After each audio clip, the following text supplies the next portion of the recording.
wabarakatuh. Kami dari kelompok 5 akan menjelaskan mengenai hubungan pemerintahan pusat dan pemerintah daerah. Saya, Andi Rendiarta, sebagai pemateri pertama akan menjelaskan mengenai pengertian pemerintah pusat dan pengertian pemerintah daerah dan asas-asas otonomi daerah. Saya Lutfia Sari sebagai pemateri kedua yang akan menjelaskan materi mengenai urusan pemerintah pusat yang tidak dapat diserahkan kepada pemerintah daerah. Saya, Andi Alfira Malvina Nurdadam, selaku pemateri ketiga yang akan membawakan materi mengenai urusan pemerintahan pusat yang dapat diserahkan kepada pemerintahan daerah. Saya, Muhammad sebagai pemateri keempat yang akan menjelaskan hubungan antara pemerintahan pusat dengan pemerintahan daerah, yaitu pada hubungan yang pertama, hubungan struktural. Saya, Fadila Ekadewisma, sebagai pemateri terakhir akan membawakan materi mengenai bentuk kedua dari hubungan pemerintah pusat dan pemerintah daerah. Silahkan disimak. Sebelum membahas lebih jauh mengenai hubungan pemerintah pusat dan daerah, terlebih dahulu saya akan menjelaskan mengenai pengertian pemerintah pusat dan pemerintah daerah dan asas-asas otonomi daerah. Baik, yang pertama yaitu pengertian pemerintah pusat. Pemerintah pusat adalah badan tertinggi yang memiliki wewenang untuk memerintah suatu negara, dan pemerintah pusat adalah Presiden Republik Indonesia yang memegang kekuasaan pemerintahan Republik Indonesia yang dibantu oleh Wakil Presiden dan Menteri-menterinya sebagaimana yang dimaksud dalam Undang-Undang Dasar 1945. Yang kedua, mengenai pengertian pemerintahan daerah. Pemerintahan daerah adalah penyelenggaraan urusan pemerintah oleh pemerintah daerah dan DPRD atau Dewan Perwakilan Rakyat Daerah menurut asas otonomi dan tugas pembantuan dengan prinsip otonomi seluas-luasnya dan dalam sistem dan prinsip Negara Kesatuan Republik Indonesia sebagaimana yang dimaksud dalam Undang-Undang Dasar 1945. Selanjutnya mengenai asas-asas otonomi daerah ada 3, yaitu asas desentralisasi, asas dekonsentrasi, dan asas tugas pembantuan. Asas desentralisasi adalah penyerahan wewenang pemerintahan oleh pemerintah daerah kepada daerah otonom untuk mengatur dan mengurus urusan dalam sistem Negara Kesatuan Republik Indonesia. Yang kedua yaitu asas dekonsentrasi. Asas dekonsentrasi adalah pelimpahan wewenang pemerintahan oleh pemerintah daerah kepada gubernur atau instansi vertikal sebagai wakil pemerintahan di wilayah tertentu. Yang ketiga yaitu asas tugas pembantuan. Asas tugas pembantuan adalah penugasan dari pemerintah kepada daerah atau desa atau pemerintahan provinsi kepada kabupaten atau kota atau pemerintahan kabupaten atau kota kepada daerah atau desa. Baik, di sini saya akan menjelaskan materi mengenai urusan atau tugas pemerintah pusat yang tidak dapat diserahkan kepada pemerintah daerah atau yang lebih kita kenal dengan urusan pemerintahan absolut. Urusan pemerintahan absolut adalah urusan pemerintahan yang sepenuhnya menjadi kewenangan pusat. Definisi pusat jika kita masuk di bidang eksekutif maka dapat diartikan sebagai pemerintah pusat. Nah, adapun urusan-urusan atau kewenangan-kewenangan pemerintah pusat yang tidak dapat diserahkan kepada pemerintah daerah. Yang pertama yaitu politik mancanegara. Politik mancanegara atau urusan pemerintahan yang berhubungan dengan luar negeri, yaitu mengenai adanya suatu pengangkatan jabatan diplomatik dan menunjuk beberapa warga negara untuk dicalonkan di lembaga tingkat internasional. Selain itu, juga untuk penetapan kebijakan yang mencakup ke wilayah luar negeri dan juga untuk melakukan hubungan dan perjanjian dengan negara lain. Kemudian juga untuk dapat menetapkan beberapa kebijakan yang berhubungan dengan luar negeri. Yang kedua yaitu pertahanan. Nah, pemerintah pusat juga memiliki wewenang dalam pertahanan suatu negara, yaitu dengan melakukan beberapa upaya seperti pendirian pasukan para angkatan bersenjata, penetapan adanya wilayah yang berkondisi tidak aman, dan penetapan kebijakan untuk melakukan dalam upaya bela negara. Kemudian yang ketiga yaitu keamanan. Pemerintah pusat juga memiliki wewenang untuk membentuk dan mendirikan suatu badan polisi negara. Hal ini dilakukan dalam upaya untuk menjaga dan menjamin keamanan dari suatu negara. Yang keempat, ada moneter dan fiskal. Nah, di dalam kewenangan ini, pemerintah pusat dapat mengatur dalam hal pencetakan dan pembuatan keputusan beredarnya mata uang negara serta mengendalikan beredarnya mata uang negara. Yang kelima, ada justisi. Justisi merupakan salah satu urusan pemerintah pusat yang tidak dapat diserahkan kepada pemerintah daerah. Hal ini dapat ditandai dari adanya pendirian suatu lembaga peradilan, kemudian adanya wewenang dalam penetapan pada kebijakan yang berhubungan dengan imigrasi, serta merancang suatu undang-undang dan adanya peraturan negara pada cakupan yang nasional. Kemudian yang terakhir yaitu agama. Nah, salah satu kewenangan pemerintah pusat yang tidak dapat diserahkan kepada pemerintah daerah yang menyangkut agama yaitu menetapkan hari libur nasional yang menyangkut hari besar keagamaan dalam cakupan nasional, serta menetapkan semua kebijakan yang menyangkut keagamaan di dalam tatanan negara. Saya akan menjelaskan mengenai materi urusan pemerintahan pusat yang dapat diserahkan kepada pemerintahan daerah. Dalam hal ini disebut sebagai urusan pemerintahan konkuren, yaitu urusan yang dibagi antara pemerintahan pusat dan pemerintahan daerah. Di mana di dalam pemerintahan daerah ini, yaitu di dalam pemerintahan daerah provinsi dan pemerintahan daerah kabupaten atau kota. Berdasarkan Undang-Undang Nomor 23 Tahun 2014, urusan konkuren yang diserahkan kepada daerah menjadi dasar bagi pelaksanaan otonomi daerah. Dalam penyelenggaraan urusan konkuren, pemerintahan pusat menetapkan norma, prosedur, standar, dan kriteria dalam rangka penyelenggaraan urusan pemerintahan. NSPK ini merupakan dasar bagi daerah-daerah dalam menyelenggarakan kebijakan daerah yang kemudian akan disusun. Berdasarkan kebijakan daerah, urusan pemerintahan konkuren ini dibagi menjadi dua, yaitu urusan pemerintahan wajib dan urusan pemerintahan pilihan. Di mana urusan pemerintahan wajib di sini dibagi lagi menjadi dua, yaitu urusan pemerintahan wajib yang berkaitan dengan pelayanan dasar dan urusan pemerintahan wajib yang tidak berkaitan dengan pelayanan dasar. Berdasarkan Perda Kabupaten Bone Nomor 7 Tahun 2016, di dalam pasal 4 terdapat urusan-urusan pemerintahan wajib pilihan di dalam ayat 1, 2, dan 3. Nah, bentuk hubungan antara pemerintahan pusat dan pemerintahan daerah di sini ada dua, yaitu hubungan struktural dan hubungan fungsional. Dan yang akan saya jelaskan mengenai hubungan struktural.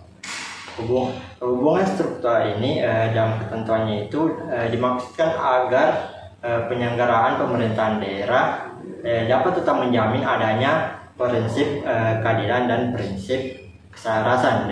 Dan demikian pula halnya dengan urusan pelayanan umum, pemanfaatan sumber daya alam dan sumber daya alam lainnya ditata sedemikian rupa agar daerah tersebut dapat mendapatkan bagiannya secara proporsional.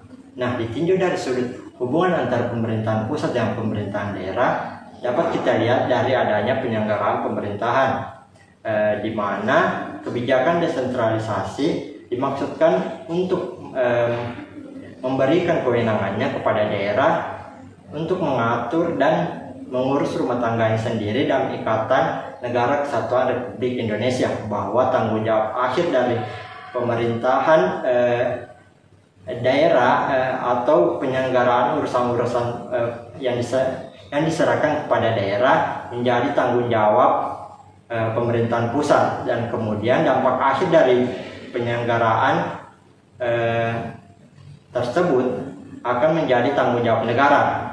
Ada pula peran pusat dengan peran daerah dalam kerangka otonomi daerah. Kalau peran pusat itu akan lebih banyak menentukan kebijakan makro, seperti melakukan supervisi, monitoring, evaluasi, kontrol dan pemberdayaan agar pemerintahan daerah tersebut dapat menjalankan otonominya secara optimal. Sedangkan kalau peran daerah itu akan lebih banyak pada tataran otonominya, di mana melaksanakan otonominya daerah berwenang membuat kebijakan daerah, di mana kebijakan daerah tersebut diambil dalam batas-batas norma penyelenggaraan daerah, di mana hal tersebut tidak boleh bertentangan dan tidak boleh lebih tinggi dari peraturan perundang-undangan. Jadi secara struktural hubungan antara pemerintahan pusat dan pemerintahan daerah dilaksanakan secara dekonsentrasi, di mana pemerintah tingkat pusat memberikan kewenangannya kepada pemerintahan tingkat daerah, dan pemerintahan tingkat daerah tersebut akan bertanggung jawab mengenai tugas dan wewenang tersebut kepada pemerintahan pusat.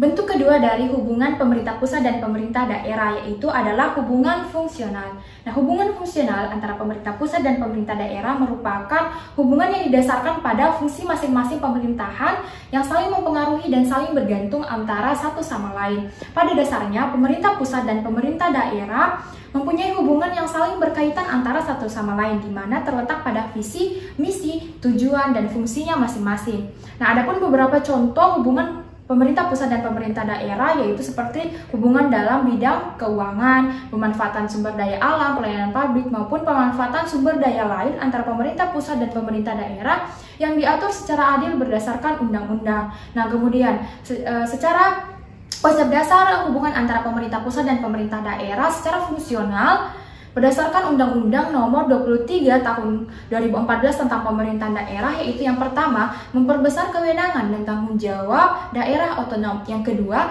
keleluasaan daerah dalam mengatur dan mengurus kewenangan dalam semua bidang, kecuali 6 kewenangan. Nah, 6 kewenangan yang dimaksud di sini yaitu seperti kewenangan bidang politik luar negeri, kewenangan pertahanan dalam keamanan, fiskal dan moneter, agama, maupun kewenangan-kewenangan di bidang lain. Kemudian konsep dasar yang ketiga yaitu kewenangan yang utuh dalam perencanaan, pelaksanaan, pengawasan dan pengendalian. Yang keempat, pemberdayaan masyarakat, tumbuhnya prakarsa, inisiatif, serta meningkatnya peran masyarakat dan legislatif. Kemudian jika ditelah secara cermat pada berbagai peraturan perundang-undangan yang pernah berlaku yang sekaitan dengan penyelenggaraan pemerintahan daerah, yaitu ya seperti Undang-Undang Nomor 22 Tahun 1945, Undang-Undang Nomor 32 Tahun 2004, Undang-Undang Nomor 23 Tahun 2014, dan Undang-Undang Nomor 9 Tahun 2015 tentang pemerintahan daerah. Dalam kaitannya dengan aspek kelembagaan, terdapat hubungan yang berkenaan dengan hubungan pengakuan pembentukan daerah, hubungan kewenangan, hubungan keuangan, hubungan dalam bidang kepegawaian, hubungan dalam pembinaan dan pengawasan, hubungan dalam pelaporan penyelenggaraan pemerintahan daerah, dan hubungan kerjasama dan penyelesaian perselisihan. Nah, saya akan menjelaskan satu persatu dari ketujuh hubungan tersebut. Yang pertama tadi yaitu hubungan pengakuan pembentukan daerah.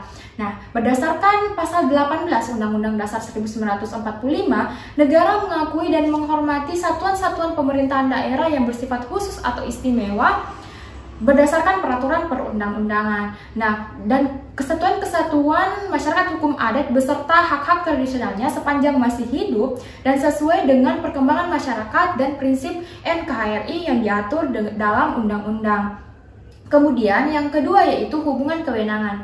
Hubungan kewenangan antara pemerintah pusat dan pemerintah daerah dilakukan terselenggara dengan pembagian kewenangan antara pemerintah pusat dan pemerintah daerah. Kalau dari mana daerah provinsi dan daerah kabupaten yang mengacu pada Undang-Undang Nomor 23 Tahun 2014 tentang pemerintahan daerah. Nah, hubungan kewenangan di sini sekaitan dengan cara pembentukan urusan penyelenggaraan pemerintahan dan cara menentukan urusan rumah tangga daerah. Nah, berdasarkan Undang-Undang Nomor 23 Tahun 2014 tentang pemerintahan daerah, ada 3 klasifikasi urusan pemerintahan, yaitu urusan pemerintahan absolut, urusan pemerintahan konkuren, dan urusan pemerintahan umum. Kemudian yang ketiga yaitu hubungan keuangan. Nah, hubungan keuangan antara pemerintah pusat dan pemerintahan daerah dilakukan sejalan dengan prinsip perimbangan keuangan negara antara pemerintah pusat dan pemerintahan daerah sebagaimana yang diatur dalam Undang-Undang Nomor 33 Tahun 2004. Nah, perimbangan keuangan antara pemerintah pusat dan pemerintah daerah merupakan subsistem keuangan negara sebagai konsekuensi pembagian tugas pemerintah pusat dan pemerintah daerah. Nah, hubungan keuangan antara pemerintah pusat dan pemerintah daerah dalam rangka otonomi daerah dilakukan dengan memberikan kebebasan kepada daerah untuk menyelenggarakan urusan pemerintahannya. Nah, adapun beberapa hal yang diatur dalam perimbangan keuangan negara, yaitu seperti pajak daerah, retribusi daerah, pajak bumi dan bangunan, dana alokasi umum maupun dana alokasi khusus. Kemudian yang keempat yaitu hubungan dalam bidang kepegawaian. Hubungan dalam bidang kepegawaian antara pemerintah pusat dan pemerintah daerah diatur di dalam Undang-Undang Nomor 32 Tahun 2004 dan kemudian selanjutnya diatur dalam Undang-Undang Nomor 5 Tahun 2014 tentang aparatur sipil negara yang menganut kebijakan yang mendorong pengembangan otonomi daerah. Nah, sehingga kebijakan kepegawaian di daerah yang dilakukan oleh daerah otonom dapat terselenggara sesuai dengan kebutuhannya, baik dalam hal pengangkatan, penempatan, pemindahan, dan mutasi maupun pemberhentian pegawai berdasarkan peraturan perundang-undangan yang pernah berlaku. Kemudian yang kelima yaitu hubungan pembinaan dan pengawasan. Nah, pembinaan atas penyelenggaraan fungsi pemerintahan daerah merupakan upaya yang dilakukan pemerintah pusat dan atau gubernur yang selaku wakil pemerintah pusat di daerah untuk mewujudkan tercapainya tujuan penyelenggaraan otonomi daerah. Nah, sedangkan pengawasan atas penyelenggaraan pemerintahan daerah merupakan proses kegiatan yang ditujukan untuk menjamin agar pemerintah pusat dapat berjalan sesuai dengan rencana dan ketentuan peraturan perundang-undangan yang berlaku. Nah, kemudian yang keenam yaitu hubungan pelaporan penyelenggaraan pemerintahan daerah. Nah, sebagai konsekuensi otonomi daerah yang dikonstruksikan tetap dalam sistem negara kesatuan, maka laporan penyelenggaraan pemerintahan daerah merupakan salah satu sarana yang sangat penting sebagai perekat hubungan yang hierarkis antara pemerintah pusat dan pemerintah daerah. Nah, dalam hal ini gubernur, wali kota maupun bupati wajib menyampaikan laporan terkait dengan penyelenggaraan pemerintahan daerah kepada presiden dan menteri dalam negeri. Nah, laporan gubernur di sini meliputi pelaksanaan desentralisasi, dekonsentrasi, dan tugas pembantuan. Nah, laporan bupati maupun wali kota di sini meliputi pelaksanaan penyelenggaraan pemerintahan desa dan atau kelurahan. Nah, kemudian yang terakhir yaitu hubungan kerjasama dan penyelesaian perselisihan. Nah, dalam rangka meningkatkan kesejahteraan rakyat, suatu daerah dapat mengadakan kerjasama dengan daerah lain yang didasarkan dengan pertimbangan efisiensi dan efektivitas pelayanan publik, sinergi, dan saling menguntungkan. Nah, apabila terjadi suatu perselisihan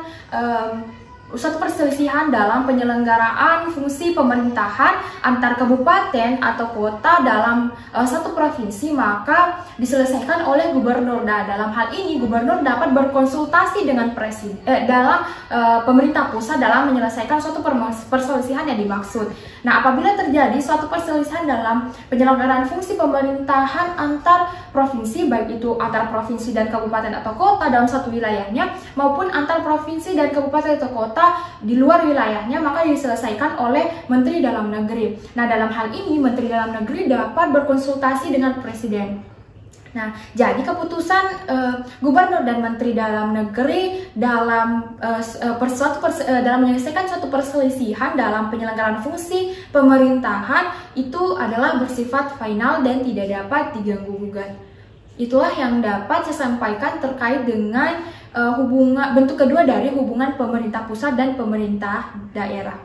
Itulah penjelasan materi dari kelompok kami mengenai hubungan pemerintahan pusat dan pemerintahan daerah. Lebih dan kurangnya mohon dimaafkan. Wabillahi taufiq wal hidayah. Wassalamualaikum warahmatullahi wabarakatuh.